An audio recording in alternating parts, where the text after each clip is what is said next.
एक इच्छाधारी नाग नागिन जंगल में मनुष्य रूप में प्रेम लाप कर रहे थे। दोनों अपनी काम क्रीड़ा में मशगूल थे। तभी एक मृग का पीछा करते हुए एक राजा उधर आ निकला। जैसे ही उसने शिकार करने के लिए मृग का निशाना साध उस पर तीर छोड़ा तो मृग भाग निकला और राजा के द्वारा छोड़ा हुआ वो तीर सीधा मनुष्य रूपी उस नाग की छाती में जा लगा। जैसे ही वो तीर नाग को लगा, सहम कर नाग नागिन ने तीर की दिशा में देखा तो घोड़े पर बैठा हुआ राजा उन्हें दिखाई दिया, जिसके हाथ में तीर कमान था। सारा माजरा समझते उन्हें देर न लगी। उधर राजा भी अपने घोड़े पर बैठा ये सब देख रहा था कि उसका तीर मृग को न लगकर एक मनुष्य के सीने में जा लगा। राजा एकदम सन्न सा बैठा रह गया। सोचा, इस घनघोर जंगल में ये आदमी और औरत कहाँ से आ गए। तीर लगने के कुछ देर बाद ही वो इच्छाधारी नाग अपनी नागिन की गोद में दम तोड़ देता है। ये देखते ही नाग के वियोग में नागिन के मुख से दर्द भरी जोरदार चीख निकली। पूरा जंगल उसकी चीख से थर्रा उठा। रोती बिलखती नारी को देख असमंजस और अपराध बोध से घिरा राजा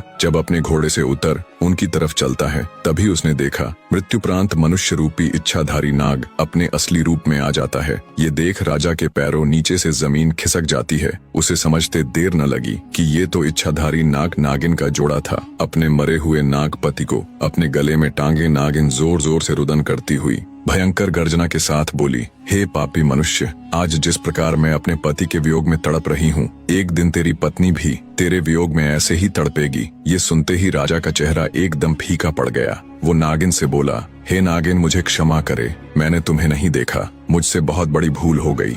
राजा की बात सुन दहकते अंगारों सी आंखें लिए मनुष्य रूपी इच्छाधारी नागिन बोली, पापी मनुष्य, भूल नहीं, अपराध किया है तूने। हत्यारा है तू मेरे पति का, जिसके लिए मैं तुझे क्षमा नहीं बल्कि मृत्यु दंड दूंगी। मैं अपने मरे हुए पति की कसम खाकर ये प्रण करती हूँ कि आज से ठीक 9 दिन बाद नाग पंचमी के दिन मैं तुम्हें दस कर अपने पति का बदला पूरा करूंगी। नागिन की बात सुनकर तो जैसे राजा का हृदय फट गया।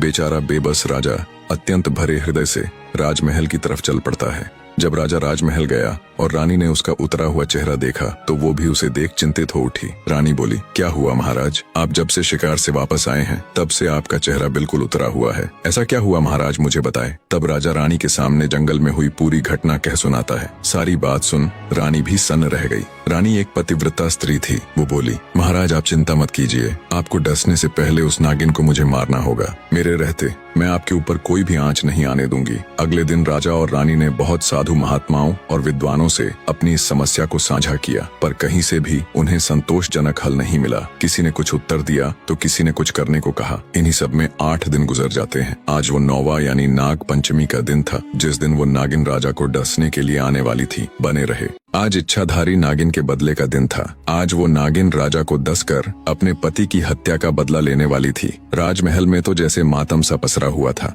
मारे भय के राजा महल के कमरे में दुबका हुआ था। उसने अपने कक्ष से लेकर महल के मुख्य द्वार तक सिपाहियों को तैनात कर दिया। महल के चारों तरफ सिपाहियों का कड़ा पहरा था। तभी भिक्षा के लिए एक सिद्ध महात्मा जी राजमहल पधारे। महल में पसरा हुआ मातम देख जब महात्मा जी ने द्वारपालों से कारण पूछा तो द्वारपाल ने सारा किस्सा महात्मा जी को कह सुनाया। द्वारपाल की बात सुन महात्मा जी बोले, तुम मुझे फौरन अपनी रानी के पास ले चलो। तब एक द्वारपाल अंदर गया और उसने महारानी को बाहर उस महात्मा के आने का किस्सा बताया। द्वारपाल की बात सुन महारानी खुद ही राजमहल के द्वार पर गई और सम्मान पूर्वक महात्मा जी को राजमहल के अंदर ले आई। उन्हें अच्छे से जलपान कराया और हाथ जोड़कर बोली, हे साधु बाबा, आप हमारी विपत्ति से भली भांति परिचित हो चुके हैं, अब आप ही कोई युक्ति बताएं महाराज। महारानी की बात सुन साधु जी बोले, सुनो बेटी, इसका एक उपाय तो है पर पक्का नहीं है कि वो इच्छाधारी नागिन तुम्हारे पति को छोड़ ही देगी। साधु की बात सुन महारानी बोली, कृपया हमें बताए साधु महाराज, वो क्या उपाय है। तब साधु बाबा ने बताना आरंभ किया, सुनो बेटी, सबसे पहले तो ये महल के चारों ओर जो इतना सख्त पहरा है इसे हटवा दो। जितने भी सिपाही राजा की सुरक्षा में तैनात है उन्हें भी वहाँ से हटा दो। साधु जी की ये बात सुन महारानी के मन में सवाल तो पैदा हुआ,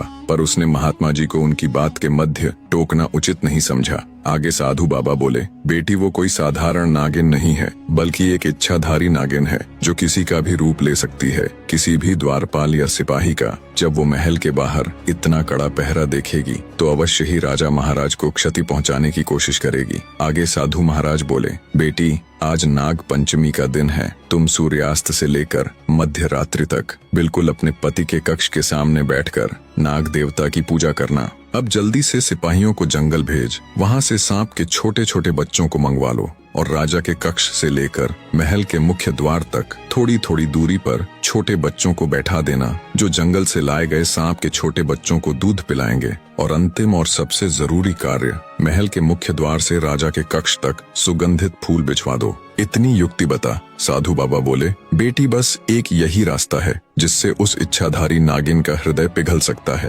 कहते हैं बैरी यानी शत्रु का आदर करना चाहिए। इतनी बात बता साधु महाराज महल से चले जाते हैं। रानी ने साधु के बताए अनुसार ही सारी व्यवस्था कर दी। राजा के सुरक्षा में तैनात सभी सैनिकों को हटा दिया। महल के चारों ओर से भी सिपाहियों का पहरा हटवा दिया। राजा कक्ष से लेकर महल के मुख्य द्वार तक ताजे सुगंधित फूल बिछवा दिए और खुद राजा के कक्ष के द्वार पर बैठकर नाग देवता की पूजा करने लगी। जब रात्रि का पहला पहर शुरू हुआ तो वो इच्छाधारी नागिन राजा से अपने पति की हत्या का बदला लेने के लिए आई।